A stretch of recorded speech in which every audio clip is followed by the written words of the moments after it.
Managed IT services are a group of services offered by a provider that take care of your entire IT infrastructure.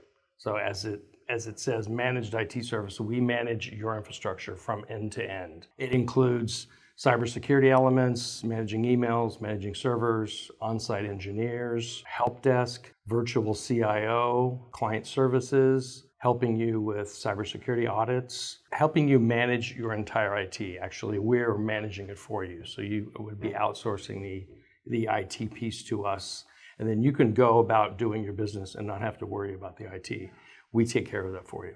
Various managed service providers do things differently, so I can really just talk about how we do it. Depending on the size of the client and the needs, we actually send an on-site engineer out to our clients on a regular basis. We call that a CSA, a customer service appointment. And that's in addition to any sort of emergency on-call service that we need to, if a server goes down or network goes down, of course, we'll send somebody out to fix it. But we send an engineer out on a regular basis to connect with the customer, to build relationship with the customer. And we find that end users have small issues that are niggly, and when I open Adobe and 3 times out of 5 I get this error message, or my Outlook hangs or clicks, or what, and they have questions about how things work. And if those go unaddressed, it diminishes the entire computer use experience for the end user over time. So we send somebody out to connect with the end users, ask them how it's going, do they have any questions? And that's also an opportunity to provide some cybersecurity training about, if they have questions about what's phishing and phone, fake emails and things of that nature. So the answer is we try to handle as much remote as possible, and that's so that we don't interrupt the customer's business flow. We will go out on emergencies as necessary, and we have scheduled appointments where we send an engineer out to the client. We hear that from the end user. Well, it's been doing it until you're standing here. What kind of magical powers do you have? It's just sort of really the nature of the business, but we really want to look and see, was that a user training issue? Is that something endemic to the system? Is it just a transient glitch? So, we will actually, investigate it as much as possible, but it happens quite a bit. How much do managed IT services cost? Well, that really depends on the need of the client. Of course, we have a price structure that we work from, but each client is slightly different, from the number of servers they have, the number of locations, number of end users, the type of equipment, the type of software that they're using. But typically, a customer could expect to spend probably somewhere in the order of $100 to $125 per user per month for an all-inclusive managed service contract. The way a customer engages with us is there's the initial contact, so someone would find us on the web, or they would call us, or there'd be a referral, and they would reach out to us. And I would schedule a qualifying conversation. So I'd have a conversation with them. That conversation typically runs 20 minutes is what we schedule. I've had some go an hour and a half. And in that conversation, I really want to understand, why is the customer reaching out to us? What problem do they have currently that they need solved? And then I want to go a little deeper and find out more about their company, more about how they do business. And at the end of that conversation, if it makes sense, I offer the customer the option to, the next step with us would be to schedule an on-site assessment. During that assessment, we would send 1 to 2 people out to their location. We ask them to sign a non-disclosure agreement in advance. We send out a letter with expectations of what we need and what we're going to do. And in that assessment, we're going to scan their network. We're not going to looking at their data, but we're looking at information about their systems, error logs on systems. So we're gathering data on their network. We're interviewing some of the end users. We're looking at physical aspects. We're sitting down talking to them about what's important to them, what issues have they faced recently, and then we also engage them in a cybersecurity conversation. Following that data gathering assessment, we would schedule an appointment the following week. We'll put the data together. We'll come back with a presentation. And the presentation will primarily be focused on what we found, what's good, what's working well, what things they should be aware of that are cautionary, and what things need to be remediated, and then followed by an offer for our service proposal. What you should expect when you engage with a managed service provider is, first of all, a discovery call. This is an open-ended call to discuss your needs, talk about what's going on in your business. It gives you the opportunity to get to know the consultant and or the company a little better, and the same with them. The next step after that would be should expect an assessment of your network. Any company that can just ask you how many servers you have and how many computers you have and give you a quote over the phone in the first call, in my opinion, is not worth their salt. You really need to understand the customer's environment. You need to understand what they have, what's working, what isn't working. And the way to do that is to have them come out and perform an on-site IT assessment. So that assessment generally should take a couple of hours. They should ask you for a non-disclosure agreement, to sign a non-disclosure agreement. So anything you see anything that you see stays there, and anything that you provide them stays confidential as well, so that you're comfortable. Then you should expect them to come out, need to log into the server, need to log into the firewall, need to log into various devices. They would use a scanning tool to be able to scan the network to look for problems and collect information on warranty serial numbers and information on your equipment. And then schedule a time to come back and present that proposal. And when they come back to present the proposal, it shouldn't be focused on this is how much it costs for managed services. Really, it should be focused on here's what we found and here's the state of your network as it applies to your business, and with a focus on a cybersecurity side. And then here's a proposal of how we can remediate the issues we found and how we can support you going forward. Why should a company use managed IT services? Well, there's a couple of ways to look at this. So let's say a company either doesn't have managed IT services, they have someone in the company that is good enough to be able to help them get by, but that's not really their job. That's usually one scenario.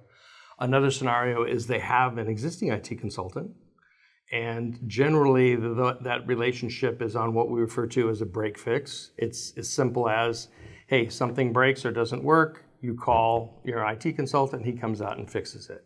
So that is not proactive at all.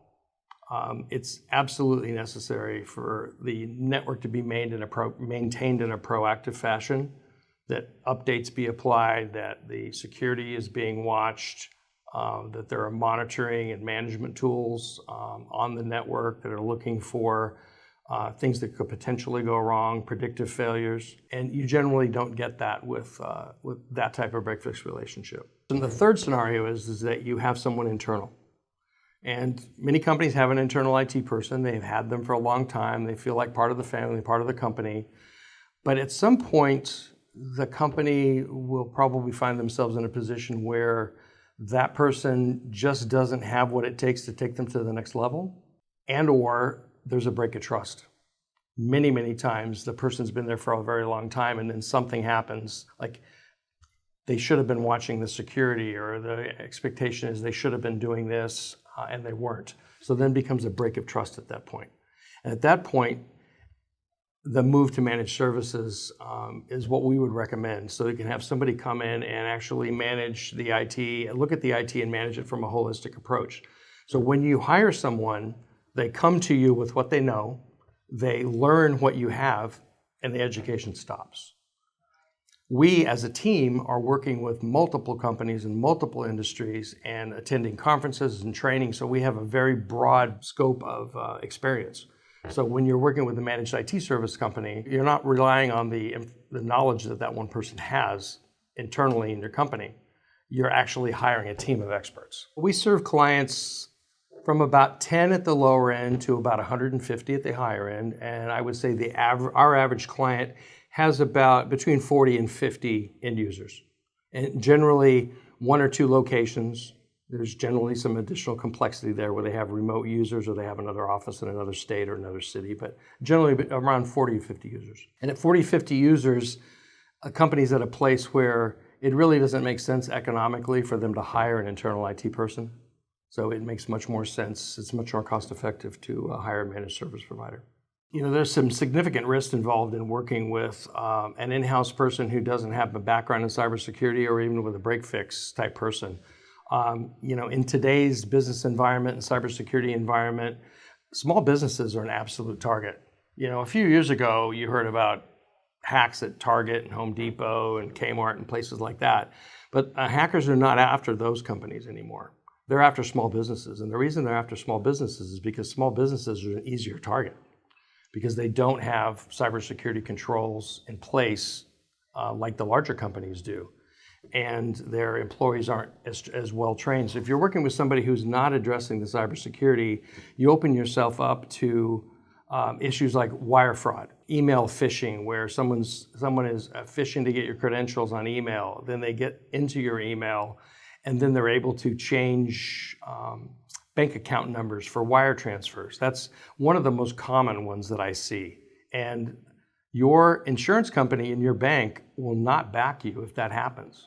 Because if you transfer the money, it was willfully transferred, regardless of whether it was transferred to the wrong account or not. So a lot of people don't realize that. They think, oh, my bank will take care of it. Sometimes the bank will, depending on the relationship. Sometimes the bank fraud department will catch it before it goes through. I had situations where people have called and said, hey, my bank called and asked, why am I transferring money to China when you normally don't do that as part of your pattern, but you can't really rely on that. So you really need to be working with someone who can look at cybersecurity from the outside in or from the inside out. You can spend as much money as you have or want to spend on hardware, software, firewalls, and electronic safeguards. And if you don't train your people, they're the weakest link in the chain. So it's that person who gets that email, who gives away their email credentials or transfers money based on an email that looks legit, but it isn't. So you really need to work with the end users. They need to be trained. You need to have the proper software and hardware solutions in place. You need to have proper protocols in place for when a breach occurs and how to report it. And you typically don't find that with your in-house person because they just haven't had the training and the experience. And you don't find that with your break-fix IT guy because, again, they don't have the experience and the training. They'll use social engineering to figure out who's who in a company. And they'll find the people who are controlling the money, the CEO, the CFO, office manager. Then they will phish them to get their credentials to their email. And with most everyone on Office 365 these days, once they get the credentials for Office 365, they can log in from the back end. You never know they're in there. They'll create rules to forward all your mail to them. They'll lurk in there for, weeks, months, to see what the conversations look like. And when the time is right and there's a conversation about money or wire transfer, or they feel that they're comfortable enough and they can get the languaging proper so they can send out an email like, hey, I'm traveling right now and I need $40,000 immediately, that the money gets transferred. Or they can interject themselves into a conversation about wire transfer funds and payment from a customer and change the account number. That's very common.